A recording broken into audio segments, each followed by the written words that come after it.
Salut les poulpitos. Si vous suivez mon actualité, vous savez qu'il y a deux points importants ces derniers temps. Un, j'ai assisté à beaucoup trop d'événements au mois de mai. Et deux, je suis à la bourre dans mes montages vidéo.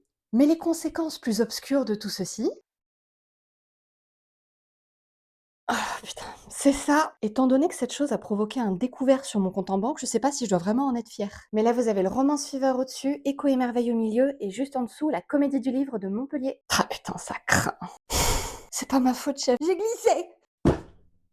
Bienvenue dans le book haul du mois de mai. Je vais démarrer de manière chronologique parce que c'est ma vidéo et je fais ce que je veux. Nous démarrons donc avec le Romance Fever où j'ai eu la dédicace de Elka Imani sur Nous malgré tout. C'est l'histoire d'Amina qui vient de déménager à Grenoble et tout ce qu'elle souhaite c'est obtenir son diplôme et se bâtir un avenir qui l'aidera à survivre à l'islamophobie et au racisme. De l'autre côté vous avez Yahya, un jeune auteur qui rêve juste d'être publié. Mais pour ce faire il doit braver les interdits de ses parents. La rencontre entre ces deux êtres va leur apporter énormément de réconfort et j'ai très hâte de le lire. Ensuite, nous passons à la saga de Lucille Chaponnet. Bah oui, j'ai pris les deux, quoi. C'est pas ma faute. Il y avait des dragons. J'en dirai pas plus. C'est le croisement d'une voleuse et d'un espion qui tentent de dérober l'œuf d'un dragon. Mais vous vous en doutez bien, le destin va pas leur rendre la tâche facile. On continue le Romance Fever avec le chant de l'encre de Anna Briac. Ouais, j'ai encore besoin d'expliquer pourquoi la dame, elle a craqué son PEL. Non, je ne crois pas.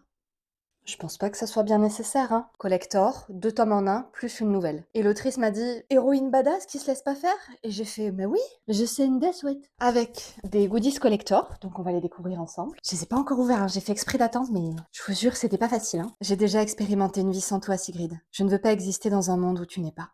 Oh, des bubble stickers. Avouez Bowers, vous n'auriez pas parié un centime sur ma réussite. Vous avez raison. Vous pouvez répéter? Je ne me lasse pas d'entendre ces mots dans votre bouche. Non mais je crois qu'on peut dire qu'il y a un tigre blanc dans l'histoire. Sans spoil, hein. C'est très cool. Pour sauver ceux que j'aime, il me faudra tout risquer, quitte à tout perdre. Et on enchaîne direct. Ah, y a pas de fioriture ici. Là, on embarque à Écho et Merveille. Bon, il y avait l'autrice de King of Scots, et même si j'ai pas lu le tome 1, j'ai craqué.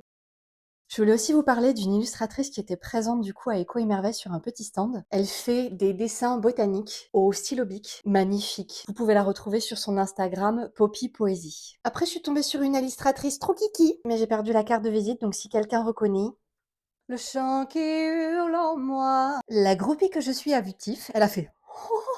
du coup, j'ai pris la dédicace du chant des voiles. Je suis deg parce que j'ai oublié de regarder le programme avant de partir et j'aurais tellement voulu amener mon sang des titans pour lui faire dédicacer.